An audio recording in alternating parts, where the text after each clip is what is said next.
Most of them were people that, you know, God knows where they are today.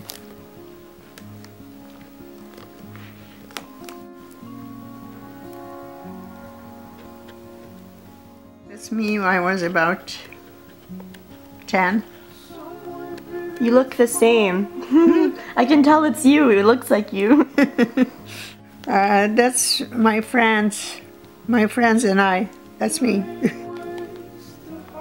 And boys that live next door. That's my dog when I was just a baby. Our house was just across from that. That was a municipal building. Mm-hmm. And there was a park, like, you know, all pine trees. Mm-hmm. And it was big. And it was really nice, you know, green all the time, and the air was so fresh. And those are the kids from a house not too far from where we live. Those guys were in the same... I went in Germany, I went to high school. Mm-hmm. And those guys were in the high school with me. When we went to school, there was no paper, you know. We had to...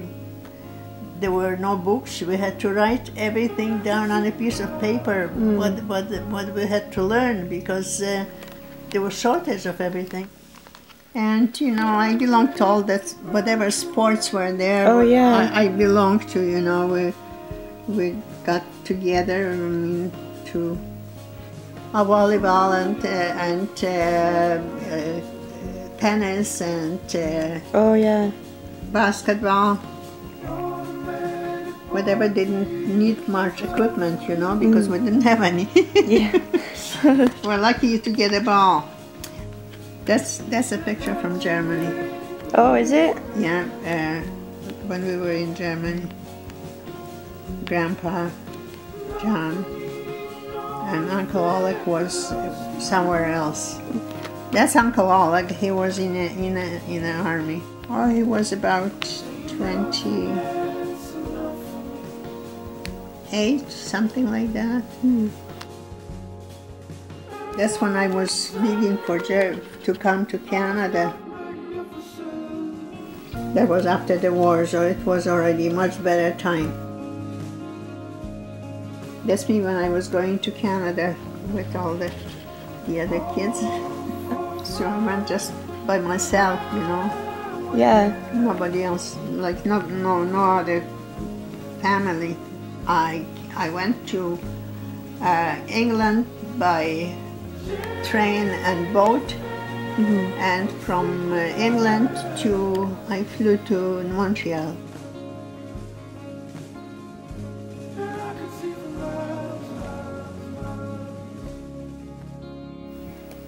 And then just the people that I knew, all different nationalities. This one is Ukrainian, this one is Hungarian, this one was Polish, this one was Hungarian, this one was Ukrainian.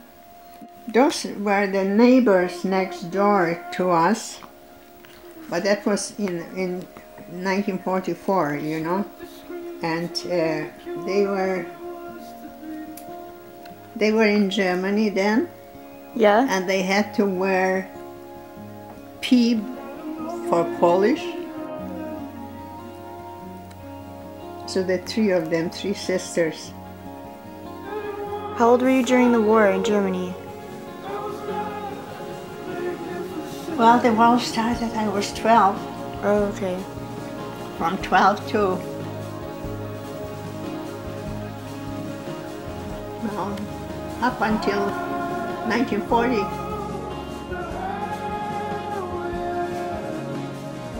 There are so many memories, but most of them I don't want to remember.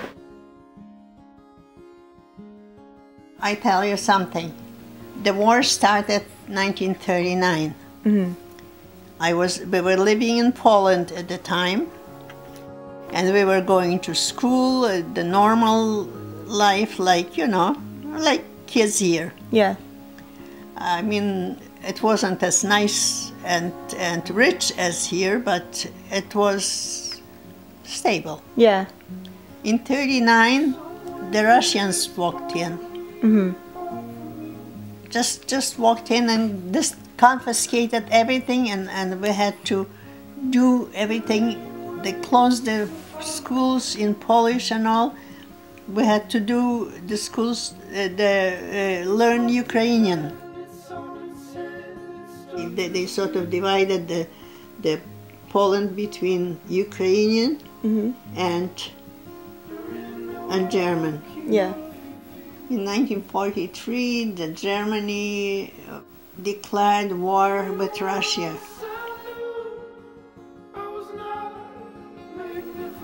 The Germans came to where we lived.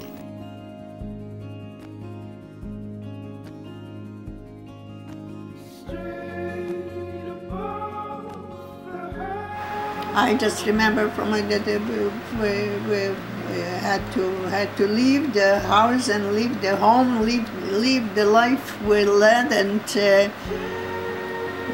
have nothing. Yeah. And then we were caught on a running away from. We were running away from the Russians. You said you were in a German labor camp, right? So what did you do there? Like, work in a factory. They were making signals for the railway. oh, For railway, you know, the signals. Whatever they told me to do, I did. We were working in Germany, and we had to work. And then when there was a siren going, you had to run from the factory because that's what they were bombing. aiming for.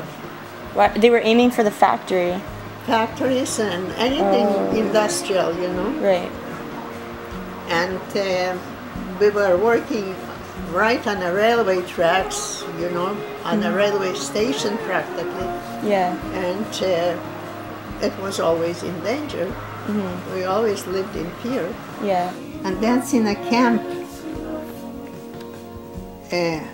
Eisenhower and the big dignitaries from the States were there and made a picture.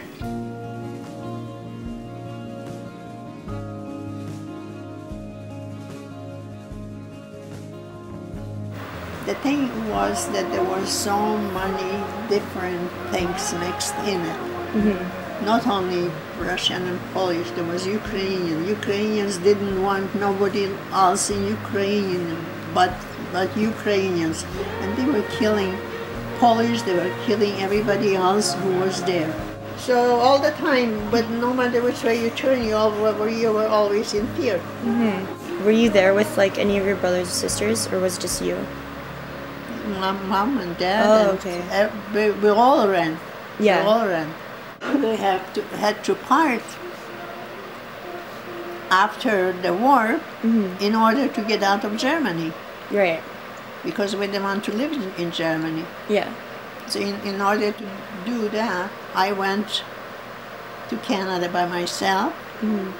Alec went to Canada by himself. Yeah.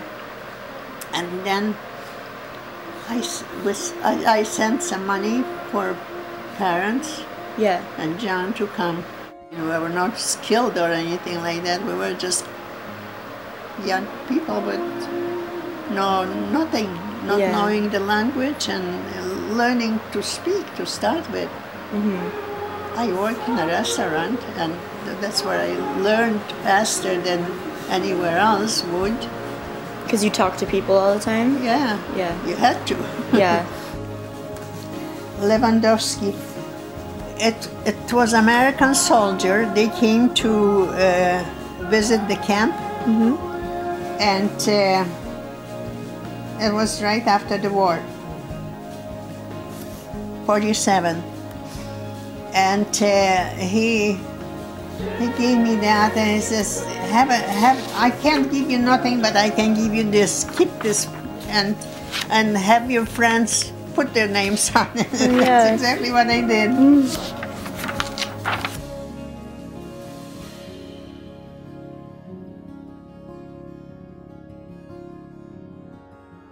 Everybody wrote, you know, a little bit something, you know, to remember them by. Yeah. And that's the only way, you know, because nobody knew where they were going. It's hard to read it in Polish for me without reading it over twice. Cnota tak, prawda, jest wyższej potęgi, jest słońcem życia, duszą przysięgi. Prawdą Bóg sam, za prawdą wiecznie cię szczęście czeka, lecz kiedy masz prawdą zabić człowieka, to wtedy kłam.